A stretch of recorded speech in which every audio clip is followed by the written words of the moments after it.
Yeah, we're going to close in one.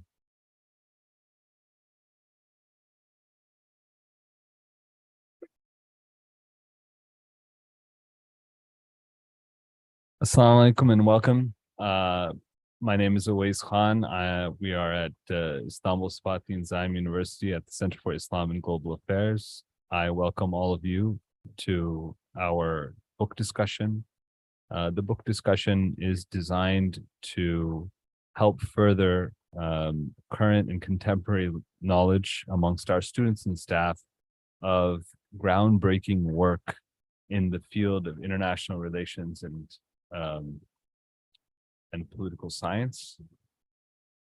Today I have with me a very esteemed friend and colleague, Dr. Rabia Amer from Islamabad. By way of introduction, I will give a few marks about her biography and her background, and then I will let her take a deep dive into the work that she's newly published. So before I introduce the work, Dr. Amer is currently an assistant professor at the National University of Modern Languages in Islamabad. She is also the director. She's also a managing editor for the Journal for Critical Inquiry, based at the same university. She teaches a number of courses on world literature and literary criticism. She has a very long and extensive experience in the field. She's an expert that has also international acclaim. She was awarded a fellowship at Columbia University and also has had a number of fellowships both internationally and nationally. Her areas of interest, her writings are extensive and long, produced in many different prestigious journals. I won't go into the details. Today we are here to discuss her latest book, Narratives from Kashmir and Palestine.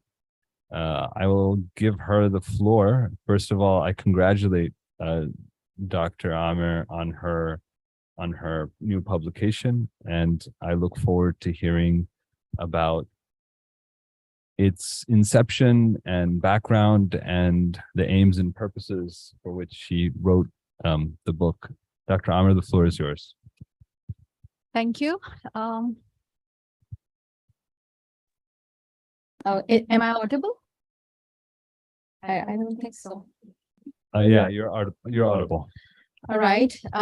So Assalamu alaikum, everyone. And I'm really grateful to Professor Dr. Sami Al-Arian, director here at SIGA, Istanbul Zaim University, to have invited me to speak on my book. And thank you, Wes. I'm honored to be able to talk to you from this platform. And I thank the SIGA team to have arranged this book discussion. I hope I'm able to convey today some take-home points. It is a mere coincidence that my book, Environmental Ethics, Life Narratives from Kashmir and Palestine, and Azad Isa's book, Hostile Homelands, The New Alliance Between India and Israel, were both published in 2023, along with another important commonality of an inquiry into the similarities between the two cases. As you may have seen, that his insightful talk in the last seminar was about how this alliance between the two states, India and Israel and India, go down in history and is evolving ever since. It was really an impressive talk, and I'm sure that we all learned a lot from that. However, since I'm a student of literature, I have solved the similarities from a literary perspective, and in the memoir literature from Kashmir and Palestine. But as they say, personal is political, and the two writers that I discuss in my book have given their life stories in their memoirs, which are laden, rather replete with political overtures that shape their course of their lives. And so let us begin with an overview of an important aspect of my book for us to have an informed Q&A. This book is based on my doctoral thesis. And I knew I had to take on a project for my PhD dissertation that would not only be contemporarily relevant, but also philosophically satisfying. So it had to be, as Eliot would say, a project that would be adding an individual talent to the long tradition of academic writing while keeping in view the standards of the mighty river of academic creature. So to undertake this challenge that any PhD candidate faces, I had to choose a study that had to say something new and yet had to be in the relevant field of my discipline of English literature. I chose to study the literatures of Kashmir and Palestine. And studying from an environmental ethical dimension, my work focuses on resistance literature from both these places and falls in the genre of environmental humanities and decolonial studies. I study these selected cultural texts which influence and problematize the particular ideas about the human-environment relationship. And I was lucky to have been able to conduct a major part of my research at Columbia University, New York.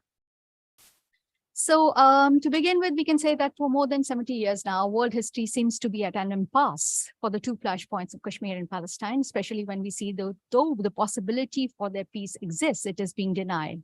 So as a Pakistani researcher, I considered it important to understand the dynamics of these two places as I could identify with both Kashmir and Palestine.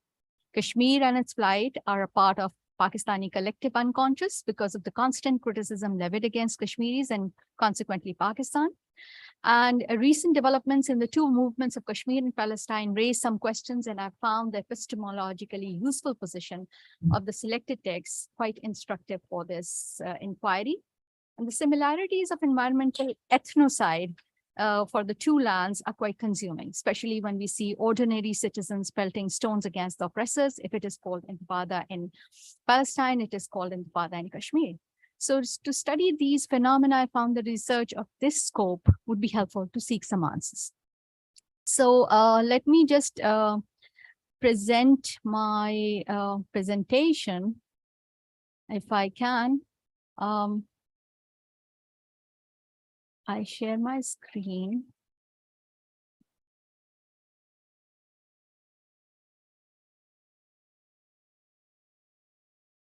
I hope that it's visible.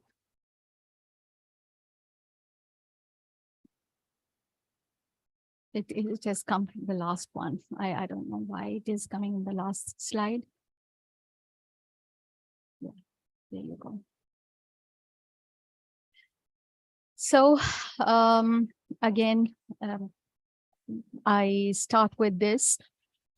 The possible relevance of this book can be for scholars studying resistance literature coming from different flashpoints around the world. It addresses the larger canvas of troubled realms of our world in contemporary times. It can be a relevant conversation for students of environmentalism and environmental ethics and decoloniality. And it is intended largely for university students and general readers, but it may attract,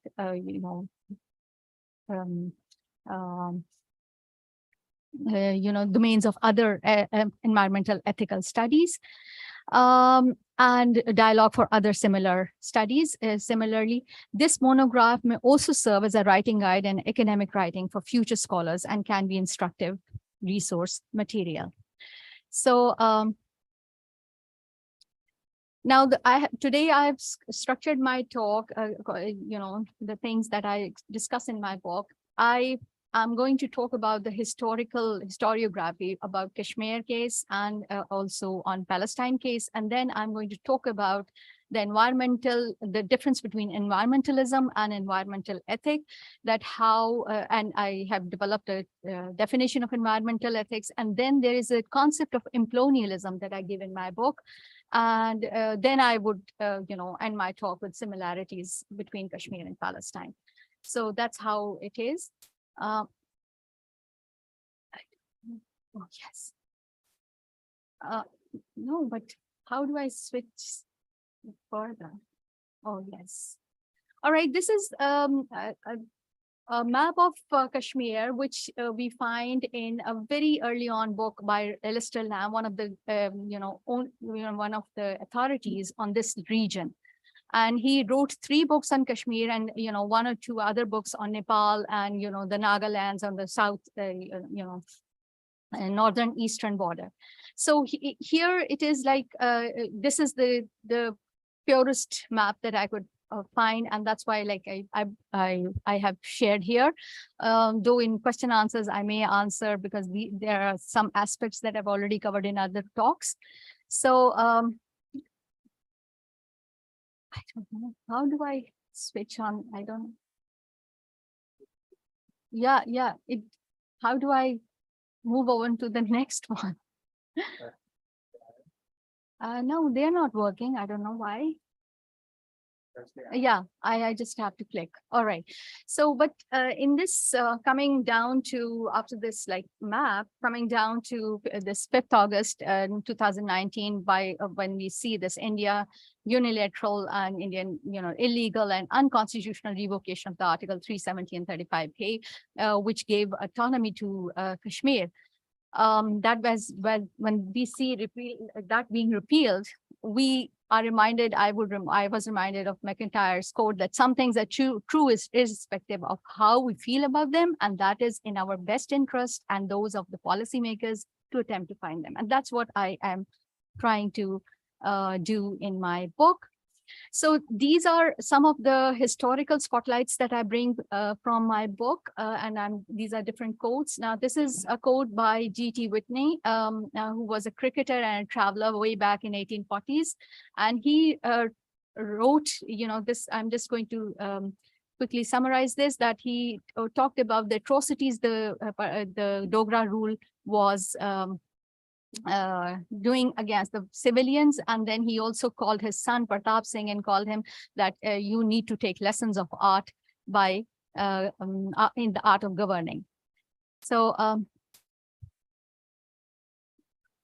then we move to 1868. This is like Robert Thorpe, another half Kashmiri person whose mother was Kashmiri and his father was a Britisher. He tried to write about the atrocities of and the Dogra rule, and he was killed with daggers and at the age of only 30 years of age.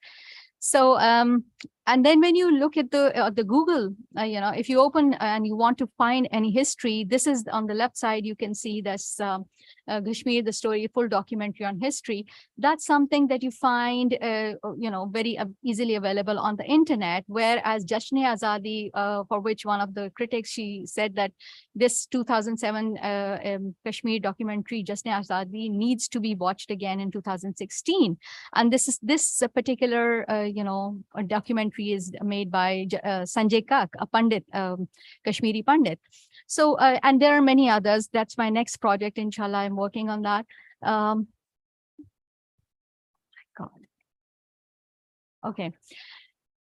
Then I also talk about, the peaceful ambience of Kashmir and what it took to be a Kashmir, the Whale of Kashmir itself, that how Rinchana was a Tibetan prince and he embraced Islam and at the hands of Bulbul Shah, and then Lal Chewari, how she was a teacher of Nuruddin Rishi. So this was that was a kind of a cosmopolitan hub, Kashmir, that we find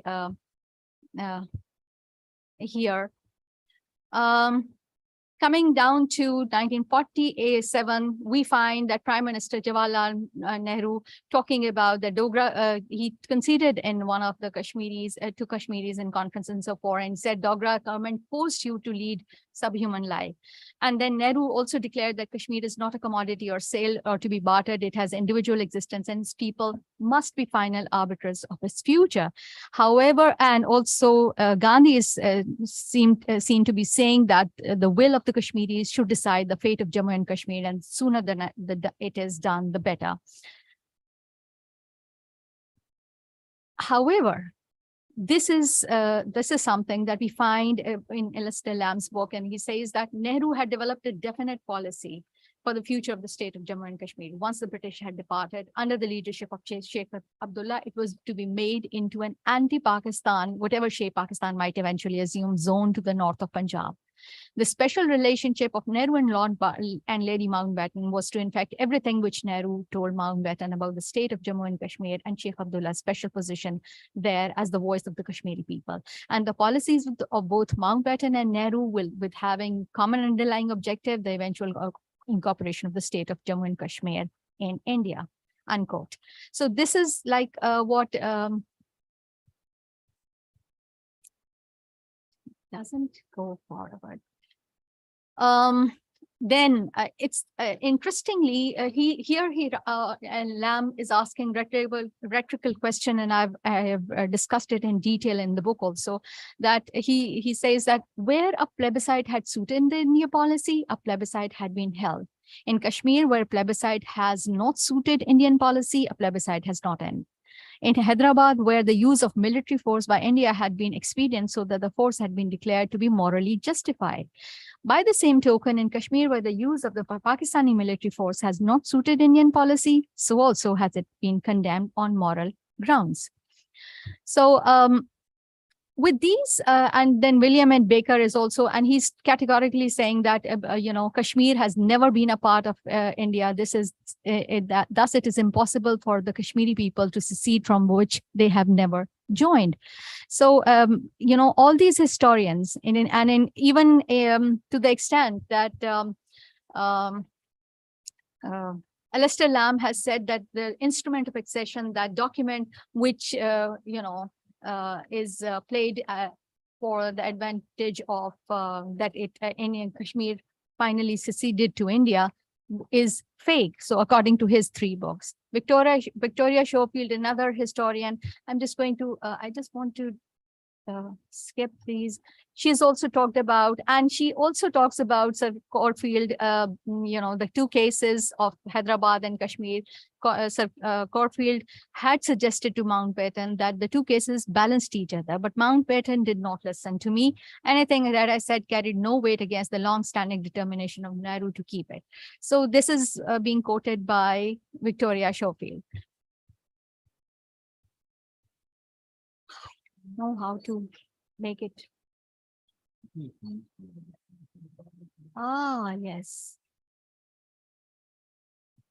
That's better. Yeah, thank you so much. And she also quotes Iqbal that we are wrapped in the shawls of Kashmiri, and we know that Kashmiri craft is very a prized possession. So contested lands is another.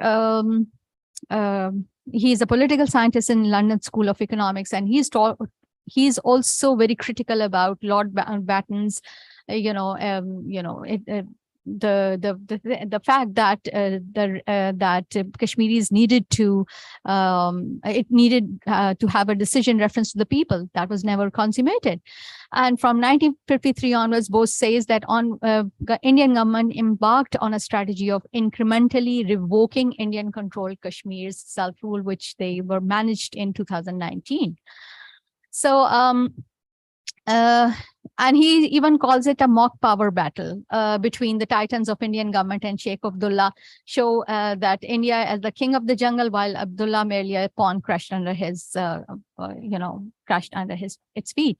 So, and he talks about the hoaxes and the eyewashes and the stooges, which were, and I talk in my book also in great detail. So, he even calls it a draconian police state, as we all know. That is the case as of now, as we speak. So mass arrests, arbitrary detentions, and violence by hired thugs. And then when he talks about the Israeli and Palestinian case, he has, Bose is again very critical about the areas designated as state lands and declared as Gaza Strip, as egregiously stated as a cancer, steadily draining the state of Israel.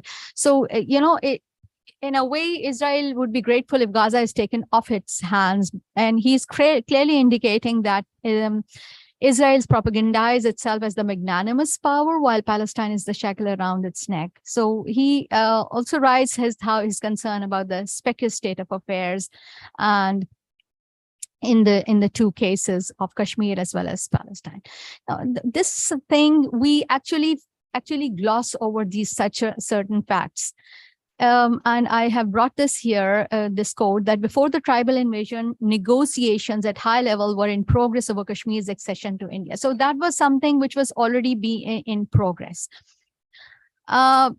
And we should remind ourselves of the Jammu massacre, which the unofficial figures were 600,000 people slaughtered in 7 days only. Ian Stephen has written this report and his recent articles. And then, this was done in a manner of 7 days only. Unofficial figures are 600,000, but in the official figures are more so. Now I'm going to just quickly summarize this Kashmiri part here, and I think that this is something that we need to remind ourselves. That this direct Indian military intervention in the state of Jammu and Kashmir as early as 5th May 1947, even before partition. So they had, for example, why? Because India overtly intervened India overtly intervened in Kashmir on 27th October. In the Maharaja of Patiala lost no time in joining his men, some already in the field in Jammu and Kashmir. And Jammu massacre. Now, this is important for us to remind ourselves of, that Jammu massacre, which is happening in September 1947, it happened just 5 days. Now, massacre is happening 5 days before the Pakistan irregulars, that harped tune, which we hear around us.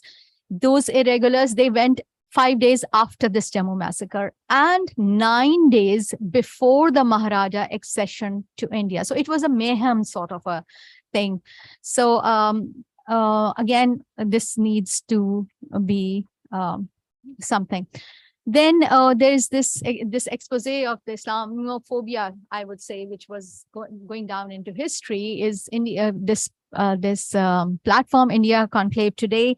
In 2017, there was a debate between Farooq Abdullah and Jilani, and Jilani brought all these statistics on the table, and he said that this hoax of war on terror, which I call it, in my book also I've called it war of terror, actually. So 700,000 army making Kashmir, 150,000 armored police vehicles, village defense committee are given, all these are the statistics he presented there. And then we find that 280,000 lakh canal lands has been confiscated by the Indian. So we need to remind ourselves of the ground realities also. 5,200 sawing machines, to saw down around 300,000 to 400,000 trees in Shopian district alone.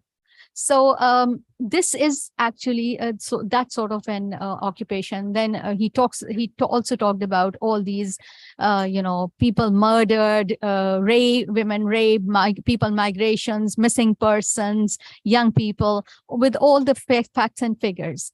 So orphans and widows and half widows and all these, were spoken out.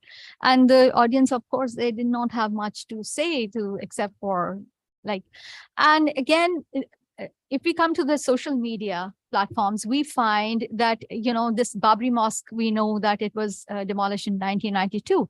But Balbir Singh, one of the demolishers, as you can see in the picture also, he embraced Islam 1 year after this demolition, which never hits the media circles. This kind of information doesn't come. So these are some of the pictures that we that go around in social media about Palestine as well as Kashmir. Then let's put our spotlight a little bit on the Jewish question or the Palestinian question. So initially we find Herzl, if we take it as a starting point, let's say, Herzl is writing this letter to Yusuf Khalidi, the mayor of Jerusalem, and he's saying, supposing His Majesty the Sultan were to give us Palestine. So he's wishfully thinking about this, and he's talking about the Zionist idea, the excellency, and then. But the Haas one and the editor of this book, which is a document which is actually was written in 1896 and started in circulating around. So he says the Jews had become, now the editor is saying, the Jews had become a religious community and Judaism a religion with an extensive ritual. As a Western Jew, Herzl was a freak, his book except as a dream of an idle moment, intolerable, and as a political suggestion, unthinkable and absurd. A popular verdict was that it was an egregious blunder. Notwithstanding this egregious blunder being brought into touch with the author, the people listened and they approved. And in that American rhetoric of shock and awe, sort of, we find Sykes-Picot agreement, and as Rashid Khaldi would remind us, that they arrogated to themselves the right to dispose the Arab lands as they saw fit, with no attention whatsoever to the interests and wishes of the people affected. So Jonathan Chenier, I bring in verbatim, a dialogue which he has written there, and it is a very telling, passage. So Sir Sykes is talking to a group of people, government officials. Sir Arthur Balfour is there, and he says, look at these words. He says, if we adopt a perfect passive attitude, the Sharif, I think, will be killed. Will be what? Asked Arthur Balfour. Will be killed, Sykes repeated, and a committee of union in progress nominee will be put in his place. That gives us the Turks and Germans Mecca. The Christians in Syria will be exterminated. The anti-committee elements will be destroyed among the Arabs. The intellectual Arabs will be hanged and shot. The Arab machine will be captured. Then we shall be confronted with the dangers of a real jihad. But Sykes was preaching to the converted. Unquote. So this dialogue actually gives us, understanding about. This was the picture which one Karmi's book is like the map of Palestine. And then we also hear these sort of, phrases that the bride is, and this is a phrase spoken by Golda Meir herself, the bride is beautiful, but she has got a bridegroom already. And I thank God every night that the bridegroom was so weak and the bride could be taken away from him.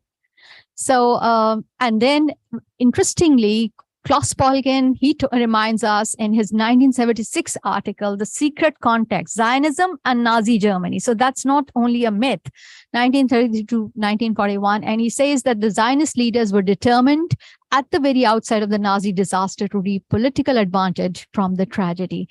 So, and in this Palestine, the reality in the inside story of Balfour Declaration is book written by a war correspondent in 1939, but then this book got, vanished, and then it was reprinted in 2017.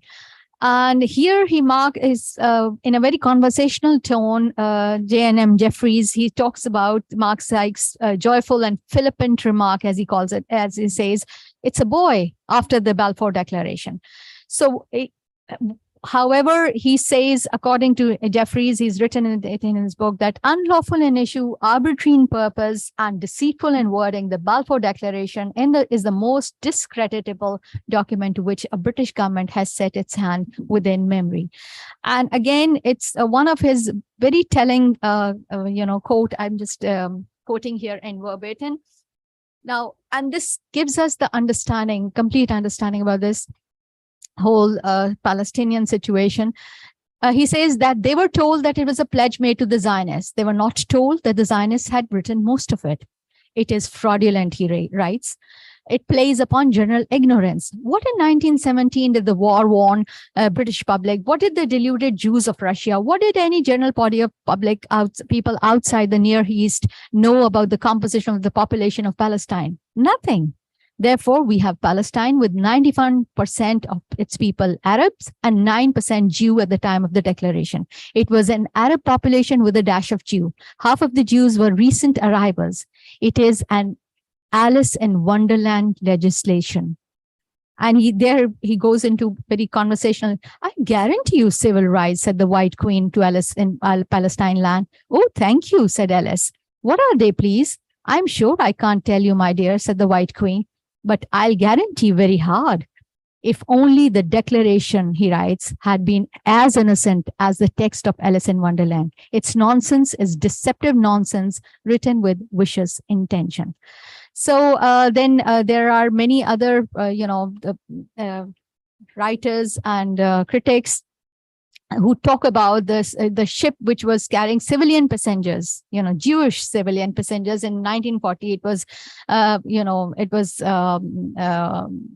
attacked and killing 242 Jewish civilians and a number of British, So the Jews, the Zionist militias, they started even killing their own benefactors. That also. Then Moshe Dayan is very open about, he says, let us not today fling accusations at the murderers. Who are we that we should argue against their hatred? For 80 years now, they sit in their refugee camps in Gaza. Before their very eyes, we turn into our homestead, the land and the villages in which they and their forefathers had lived.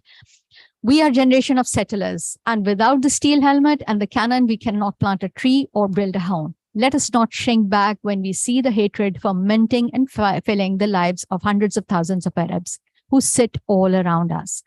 Let us not avert our gaze, and so that our home shall not slip. This is the fate of our generation, the choice of our life, to be prepared and armed, strong and tough.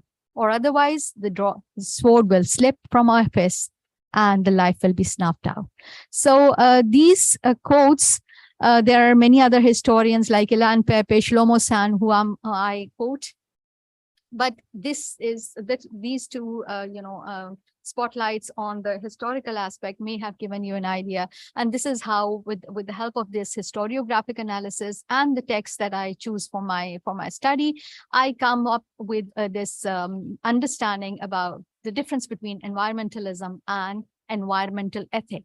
So environmental ethic, it goes for hybridity, whereas eco-criticism or environmentalism goes for purity, as we see in Hindutva and Zionist movements.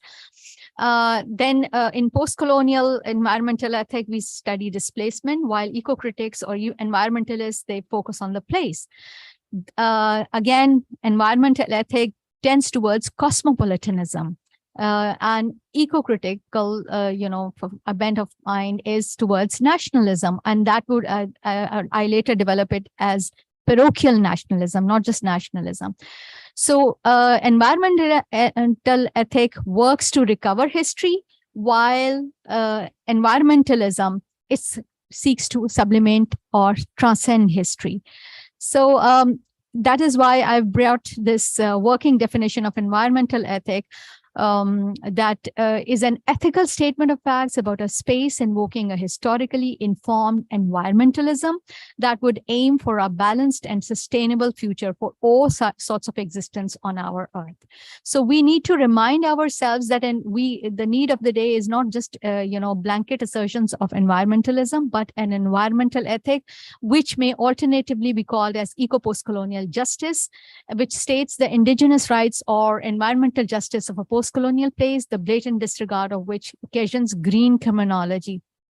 And this green criminology is a harm-based approach that allows many legal activities which eventually can be more destructive to the environment and humans and non-humans, animals, than those deemed legal.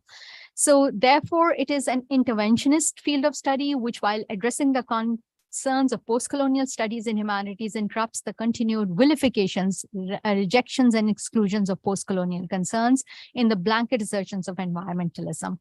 And thus it gives space to interstitial space for a social, economic, and environmental justice or ethics of resistance.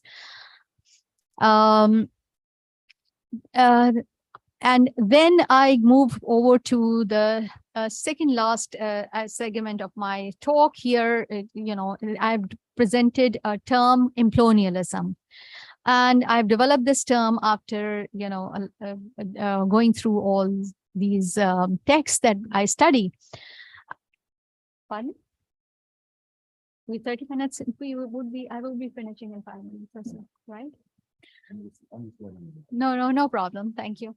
All right. So now here we see that Herzl is, voiced his opinion, and he said really benevolent men have so far been unsuccessful in colonizing the Jews. He was talking in the Jewish perspective.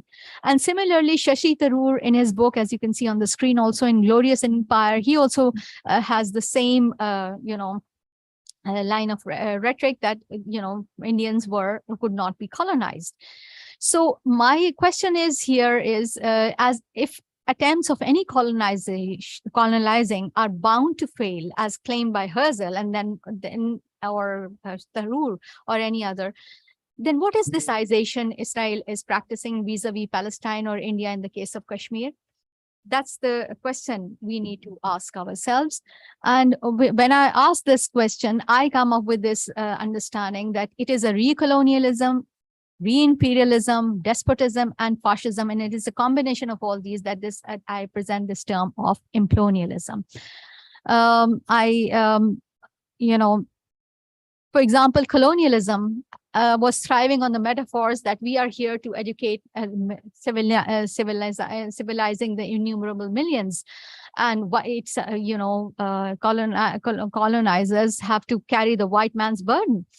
Whereas imperialism, after 9/11, we find this rhetoric around that every nation in every region now has a decision to make. Either you are with us or with the terrorists. So despotism, fascism, we have been through all these isms. So that is why I bring this term implonialism, which, and the underpinnings of this this term is that it does not care much for any covert statements. It is unscrupulous because it's not bothered by any environmental ethical concerns of the existing populations. It crosses all limits of consciousness of humanity and human laws because it goes for unbridled ethnocracy that's grossly discriminates against certain of its citizens, as Sand would argue, or it's a creeping sort of an apartheid, as Plonsky would argue. So therefore, we can remind ourselves of the European suppression of the Jewish question in Europe. How did it end? And the colonialism in India, how did it end? They had to answer for their misdeeds eventually. So if those misdeeds are being done now, of course, implonialism is, because it has absolute power, it is doing away with any explanatory positions that either colonialism or imperialism had to ostensibly maintain, engage with, and it has no qualms or trepidations for any accountability of the likes of Nuremberg trials, and it is like exercises indemnity. So absolutely no transparency for its ideological state apparatuses or repressive state apparatuses, a complete disregard of environmental ethic of the place. So this calls for an de-Indianization of Kashmir and a de-Zionization, as Sand would. I argue that it is de-Indianization in Kashmir and de-Zionization of, as Sand would argue, in the case of Palestine. So that is why implonialism is a kind of is actually a parochial nationalism versus any sort of multicultural, multi-ethnic, equality-based nationalism. But as Hannah Arendt would argue, that a pack of lies are bought easier than truth, so that it is quite a task to bring truth to the surface. So through this theorizing, I am offering an aid for any future research in these similar areas. For example, as Derrida has also reminded us that international law should extend and diversify its fields to include, at least it is to be consistent with the idea of democracy and the human rights it proclaims, the worldwide economic and social field beyond the sovereignty of states.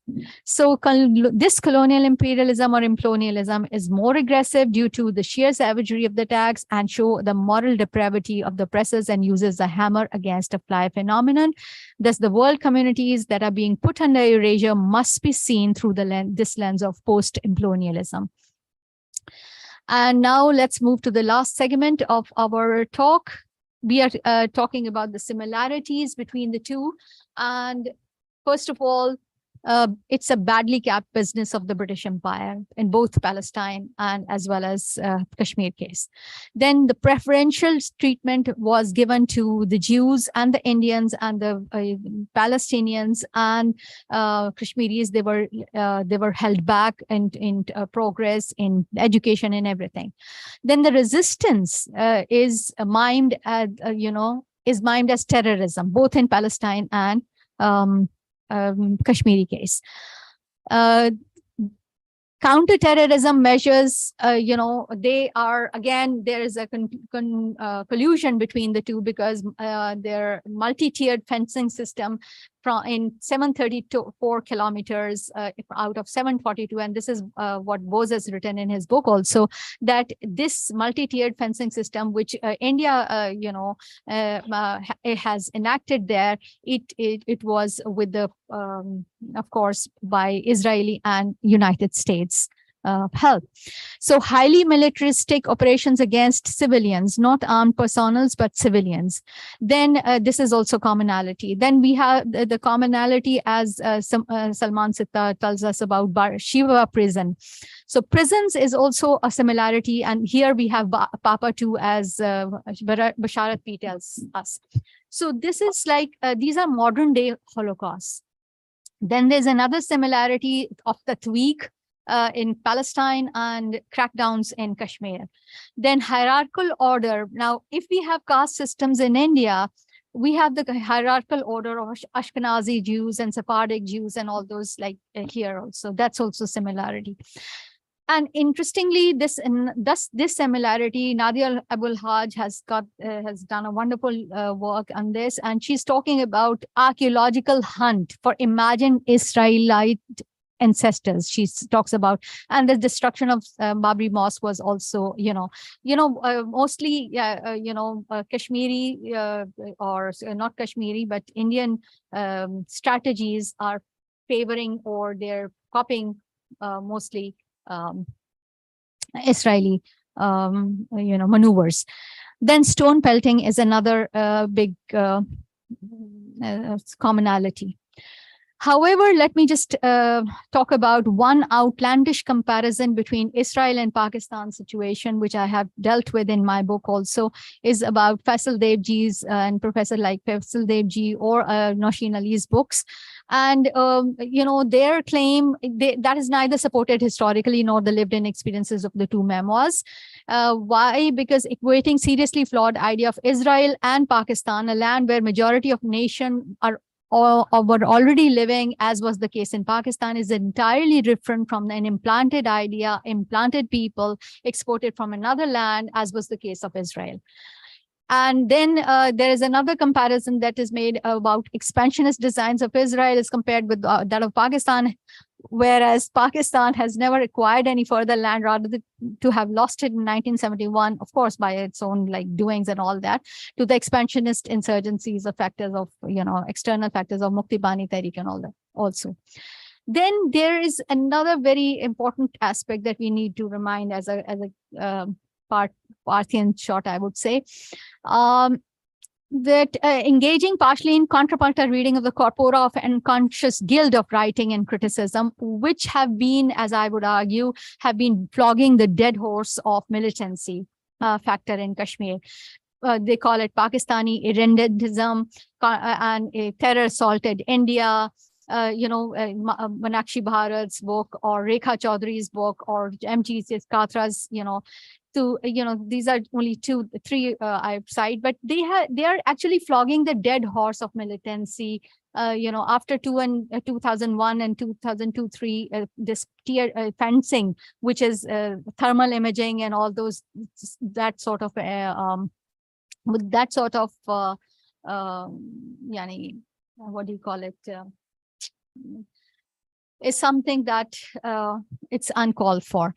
So there I go, and that I would end my talk here. You can see on the screen also, there are three pictures which are actually the apartheid wall and the this murals. They are drawn there in order to show the resistance that they also want to look at the sky, though which is visible on the other side.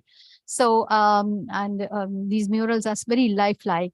So colonialism is beyond any imperialism, colonialism, fascism, or despotism. That's my last. Thank you very much, Professor Rabia. Your presentation was not only intellectually stimulating, but also visually very, very keen. I felt like the choices of visual images that you used and elicit a lot of deeper meanings than just the quotations. Both were very provocative. Not only congratulating you on this work, I want to have a kind of what they used to say, a fireside chat, even though we're in summer, about the writing process, your own motivations as a scholar. And then I would like to also jump into some of the themes of the book. But before we begin, maybe you could tell us about how you came to this topic in your research, and why, because there are many conflict zones that bear similarities across the world. So why were these two particularly interesting for you?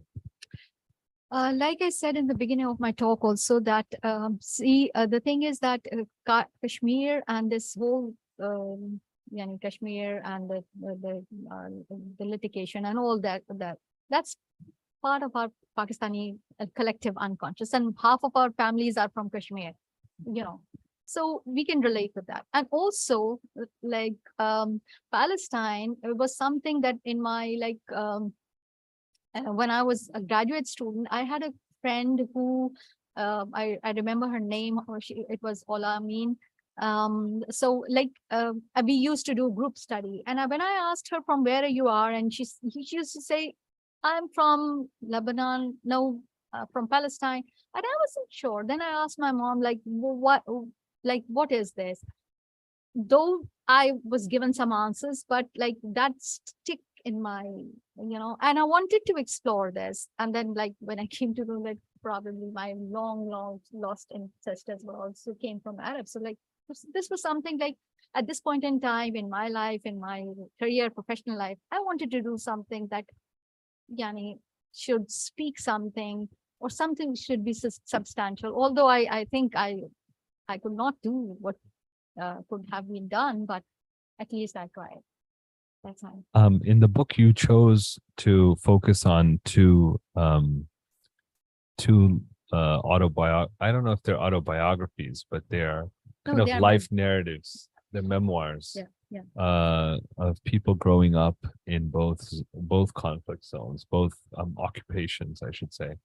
Why did you choose to use this as your source of source material? Yeah. A memo writing is actually literary, writing. And since my subject is literature, and I wanted to do, research on this. Luckily, at that point, I could see Bashar Afi's book, which was available in Pakistan also. But that version was, different from what I found when I was in Colombia, and that was more extensive version. Memo writing is actually not based on, it's not only an autobiography, it also talks about your milieu, your surroundings, your political context. So that's why and Ghada Karmi, the other writer that I chose, she is a daughter of the famous linguist and BBC broadcaster And she had to leave Jerusalem, where she was born, and where her family was living, when she was only 10 years of age. She was born in 1939, and she had to go to England. And the street where she's living, she always says this in her talks and in her book also, as she's mentioned, that she was living in a place which was surrounded by Jews there. So it is such an ironic, situation. Basharat Peer himself was a Kashmiri, and he went to Columbia University for his master's. And let me also tell you that there wasn't much, when I started off with this, there wasn't much, works available. Even Ghada Karmi's only 2 books were available, 2 copies of her books were available in the whole of Pakistan. One was in, they were in Karachi, and I just bought both of them. So it wasn't available that much. And actually it's kind of very critical. She's very critical about PL, the Palestinian Authority, who think that they are, representing the Palestinians, but she's like very critical about this fact that they are not. Why? Because they are not at all safeguarding the, rights of the Palestinians. They are just a dummy government. And then she also quotes Amira Haas, who's also written a memoir about Gaza. And Amira Haas, that she is an Israeli reporter. So she also wrote a very telling sort of a memoir, which comes in my work, in my book also. Similarly, Miko Pili, another, he wrote that General's Son. That book. And Salman Abu Sattaf, of course, has written Mapping the so when I started on, I could see all these books. There's this blind professor who's written this memoir, growing up in Palestine with Rajail Basela. So, and then afterwards on Kashmiri side, I could find Takhar Gilani's memoir, My Days in Prison. There are others. Some of my students, they're working on this. Like some of the students, like my MPhil students, my even PhD students, they're working on this. Then when I could gather this data around. Yeah, so in the book, from the standpoint of method, there's you quote a lot of historians, and alongside that, you present us with memoirs and autobiographical kind of anecdotes and commentary. What is the methodological challenge in trying to read this literature, given the fact that some might argue that this kind of literature is clouded by a certain perspectivalism, right? So it has a very, very subjective spin on what is a particular experience of a person. How do you find memoirs to be a resource for research? I think that they are more telling than novels. Novels have their own standing, and their novels can speak what, sometimes we can't speak in memoirs. But first of all, they're very telling. And as far as you talk about the subjective spin that you're talking about, but memoirs are that, they have to have that, because they're talking about, what they have been gone through, what they themselves or their lives have gone through. And I looked into many memoirs, some Israeli memoirs. Of course, they had their own subjective. And that's why when I could not understand some of the things that were written here, and I could not understand why they were writing what they were writing, I had to do this historiographic analysis that I took so much time bringing forward, because without this historiographic analysis is something that we, as I think world over, we are glossing over the facts. And once we look into these objective historians, and let me say, because since I was coming from Pakistan, I couldn't bring my own historians. That would have been like that. So I hardly mention any of the Pakistani historians. No, I only take either British historians or independent historians, or even Indian historians, more so than any of the Pakistani. I don't think that I have mentioned any, just because to keep it as objective as possible, because, after all, I was trying to understand the situation myself. I ventured into this arena to understand the situation. What exactly is the situation?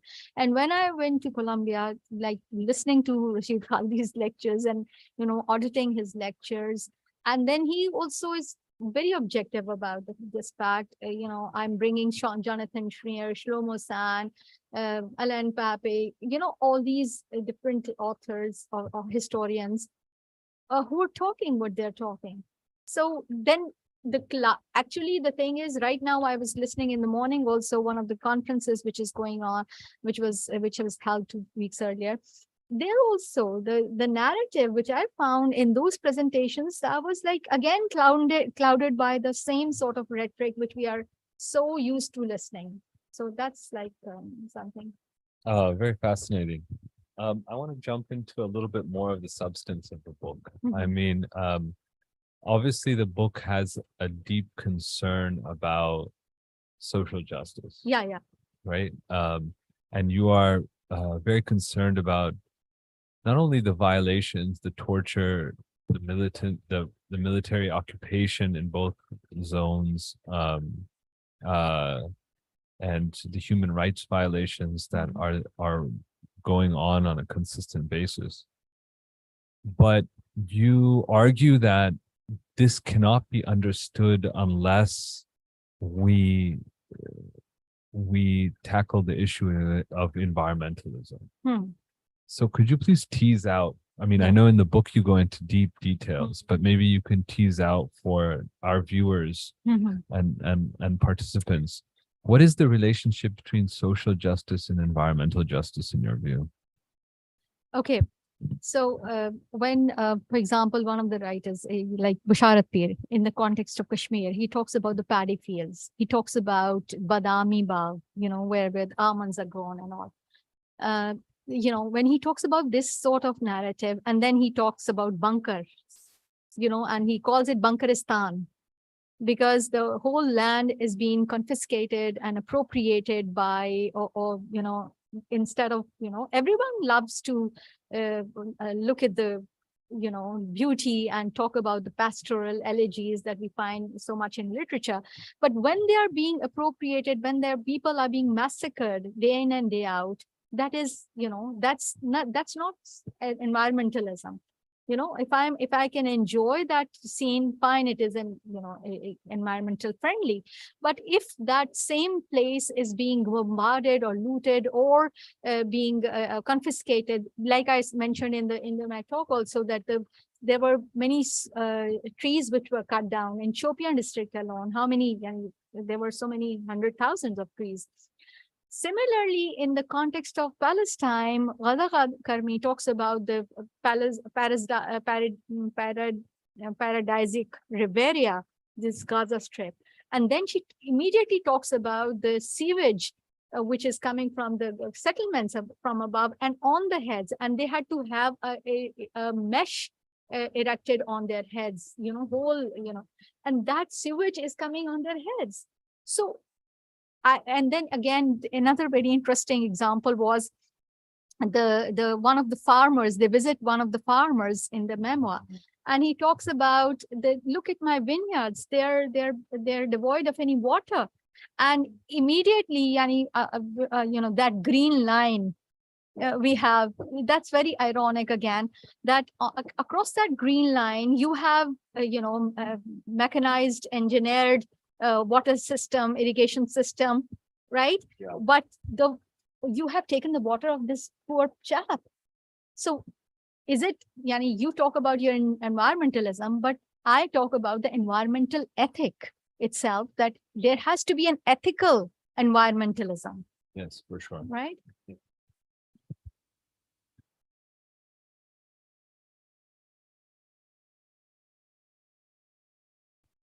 Yeah, I mean, especially in the case of Kashmir, right?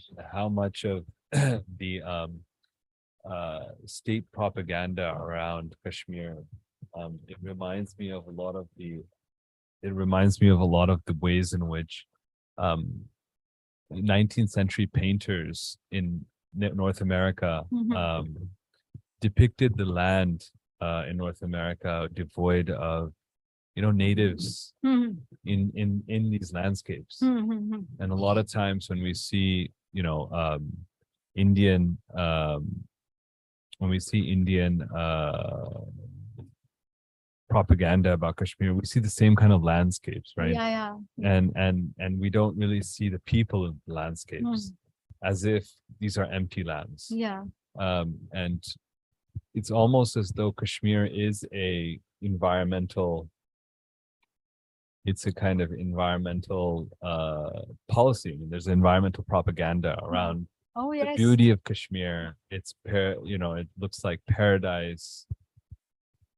Yeah, I know. Yeah.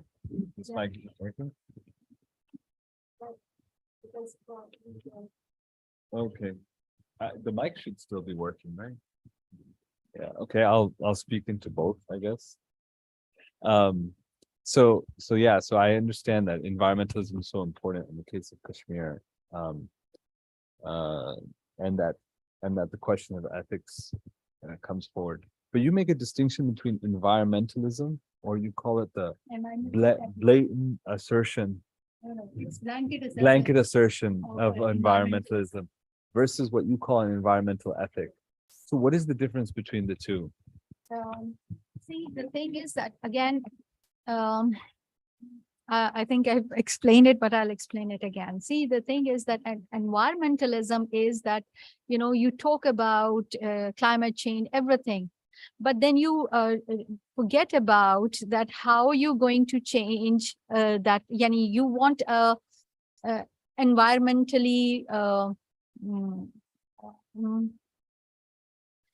like I just talked about this thing that you are confiscating the water of your neighbor. So you're saying that I am promoting environmentalism, but I would argue that you're not providing environmentalism at a larger scale. You are confiscating the land of the other person. This is land grabbing. This is like you're appropriating his resources. And that's why this environmental ethic comes into play, that if you want an environmentalism, it needs to be on ethical grounds, right? And interestingly, this particular term, post-colonial environmental ethic, it was actually coined by Dean, not by Dean Curtin, but like, I used his book. In that, he took the example of Gandhi's. And he took the example of Gandhi's, resistance movement against the Britishers. So that gave me more confidence to understand this term in this manner. That why you can just say that Gaia and this whole narrative and this earlier on I started off looking at it from that perspective also, but this is not the case. Environmentalism can only be sustainable environmentalism. That's my argument. It can only be sustainable once it is for everyone. It's not, it is not for specific people or specific, body of, governing bodies or something like that. No, that's not environmentalism. That you can't call it. So that's why I say this is a blinkered logic. This is a blinkered logic. And this is a blanket assertion of environmentalism that you want to promote and you want to say, but it is not. So let me ask you some of the points of clarification that I was seeking. So one of the things was I saw your definition of environmental ethic, which was in some ways it's so attractive because it does take a comprehensive view. Even you include in there, the not just human to human, but also how we treat non-human. Yeah, that's true. That's true. Now, Because, for example, I'll give you this example again. When Karmi talks about this, this part of the place that like Gaza, right? Mhm. So when you see so much sewage going unrestricted, unhindered, Yeah. going into the sea, so like fine, Haifa can be a very beautiful beach, but if you're compromising the other side to this an extent that it's the biggest open prison, as Ellen Pfeffer would remind us, Yeah. right? So like it's not. Why can't we have, like, why do we have to fight? There is a ways of peace, but why can't we have it? Instead of again, like I said in the later part, in the last part of my presentation also, that once you you stop flogging the dead horse of militancy. There's no militancy there now. Mhm. You are appropriating now after 2019. What have they done? They are going there and just buying properties so that the Kashmiris will be devoid of that small little hope that they had. That's gone. Can I push the conversation in another direction? Mhm. Because you have talked extensively about, the ways in which pseudo-environmentalism clouds the kinds of destruction of earth and living things that occupy, or I should say inhabit the land, including the native people who live there, or indigenous populations. I wanted to ask you more about this question of ethics. So when you speak about environmental ethics, when I read the definition, it in one hand it was so powerful because it was so comprehensive. On the other hand, it almost also lost that kind of image we have, this received idea that we have of what environmentalism is about, which Yeah. is about preserving trees or preserving The endangered species or something. It really troubled that, and it was very comprehensive. yeah. See, this is something which hit me while I was doing my research. It hit me also that yes, we are going to talk about flora and fauna. We are going to talk about the the non-human non-anthropocene, but at the same time, we cannot just blatantly disregard human beings. Yeah. You know, and incidentally, this your question also reminds me of Shlomo Sand's argument. He said that like the same people, they embraced Judaism. They were they were Judaic, and then they embraced Christianity, and then they embraced Islam. So they are the actual inhabitants of that land.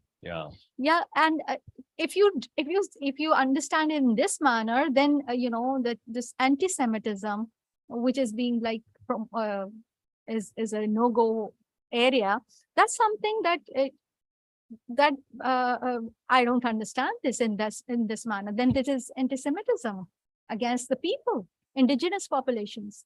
So and similarly, Kashmiri people, they have been always very different from either Indian or even Pakistan. But interestingly, very interestingly, I'll again, Suveer Kaul, in his book, which is something that I mentioned in my book also. So we call in his book, he talks about the Indus Valley civilization. And although he's a pundit, he's he's an academia in US, very established and very esteemed professor. And he's also questioning this, Pakistan's irregulars, they went there, but again, that's again about the glossed over fact. However, he also talks about that Kashmir should have gone with Pakistan as far the demography and everything concerned. And this Indus Valley civilization, the source is Jhelum River, and it is there. So that's a topic of another discussion, another book, another project perhaps. But this Indus Valley civilization that we keep listening to is something which is the demographically also, it is coming on this side. You know, we have Mohenjo-daro, we have Harappa, we have like all these, you know, Sure. across the. So that's something like this has to be understood with environmental ethics. Simply environmentalism, and I would say that was something again hit me in this manner, because environmentalism sometimes goes off the way. I would say that it takes focus away, you know, into all other things, but we need to. So I wanted to ask about how you think about ethics more generally. So because the definition of environmental ethics is was, I think if I remember correctly, it was something like how we can live on this earth, sharing with everybody. Some would argue that, you know, this is such a universal desire. I No, think you even, I think at one point you say that it may seem utopian, but it's such a universal claim in the sense that, you know, I think at one time when I was studying Sharia, it was the same definition, right? So like how you inhabit the world. Yeah. Right. So I wanted to ask you about your ethical kind of framing. So what is ethics for you? Okay, let's be pragmatic about this thing. Yeah. Let's say, what about America? You know, there's so many different nationalities living there. You know, it's very recent. This, you know, ethnic pigeonholing is going very recently. Right. However, you know, America has been harboring so many different nationalities. You know, you are an American when you go there, right? So that sort of nationalism is something, although there are questions, and I'm not going into those side, but that is something that, or, you know, European model, or let's go back a little bit, you know, the Muslim model.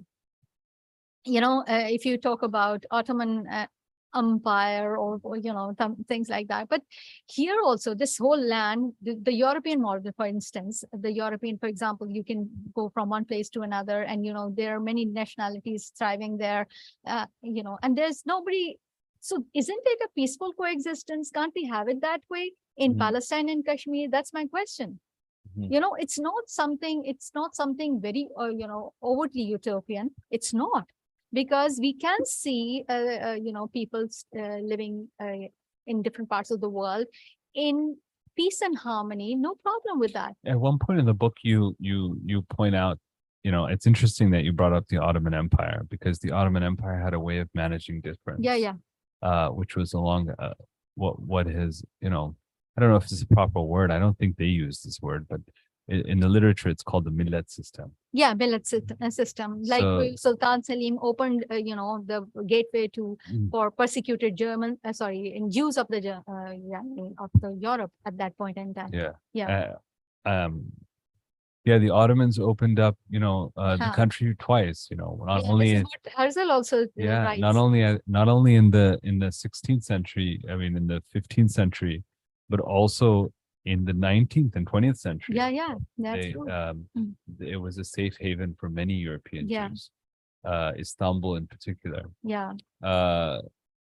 But in the book, you know, you say that, you know, communal identities along religious lines, you trouble that notion. You say that it's not something that we should advocate, because you say that, you know,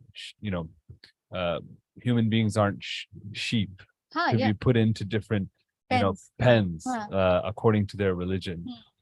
So this is the kind, this goes but this is the caricature of like the Ottoman millet system, because the Ottoman millet system was designed on communal identities based upon religious identity. Okay. So I wonder, when you say, you know, our Islamic ethical positioning, well, in the book, it doesn't seem like that has any room. No. I'm not. I haven't talked about, and I haven't touched, because this is Islamic, you know, ethical system. I'm not talking about that. Okay. You know, I did not bring it in my book also, because there's no room for that. You know, as per se. However, when you talk about millet system, or when you talk about any other governing, body or governing country, we need to understand one thing. And let's be very clear about this thing. If I am in Germany, I have to abide by the laws which is given by the government. Sure. If I'm in Turkey, I need to abide by them. If I'm in US, whatever, wherever. Now, their governing laws may be more inclined towards one, maybe clashing with my own belief system. Yes, But then even then I abide by that, of don't I? course. So this is the kind of environmental ethic I'm talking about, that you live in harmony, though your religion may be different. No problem with that. Mm. And there are examples there, you can say, we are living in this world in this manner. So, Yani, so do you hold up? where do you find in Turkey or in Europe? They are all living, and yes, the law of that particular land is applicable more so than my law, Islamic law, let's say, if you talk about. So it's like that. Mhm. So we have to abide by those laws, but then that should not stop us for living in peace and harmony. Of course. Yeah, Of course. That's why my convention is. I think we've run out of time. Okay. So I want to sort of wrap up, and I'll give you if you want, a minute or two to give any concluding remarks about the book and about the discussion. If not, then I will close. the Okay. session. One thing that it's time. We have talked about, and human history has talked about, and we have understood what all the persecution of Jews had gone into history, how it ended up, and this Holocaust was the biggest massacre which we saw. However, these massacres which are happening in Kashmir and Palestine, they are no less, and it's time for some sort of Nuremberg files. That's what I would say. And we'll end on that. Thank you very much, Professor Rabia. And we were so honored to have you here at SIGA. It's my honor. And I encourage everybody to pick up a copy of the book. It's a very unique take on the ongoing and unsettled occupation of two very important areas in the world. So this concludes our discussion. And one more thing, yes, I would please. like to thank you, Awais, and the whole SIGA team again, and Dr. Sami for giving me this opportunity to talk about my book from this platform. So it was an honor. Thank you so much. And I hope you stay tuned for our next event. We are in summer sessions, so the events are less frequent because we're not on campus at regular hours. Nevertheless, please stay tuned for our next event, and I thank you for your participation.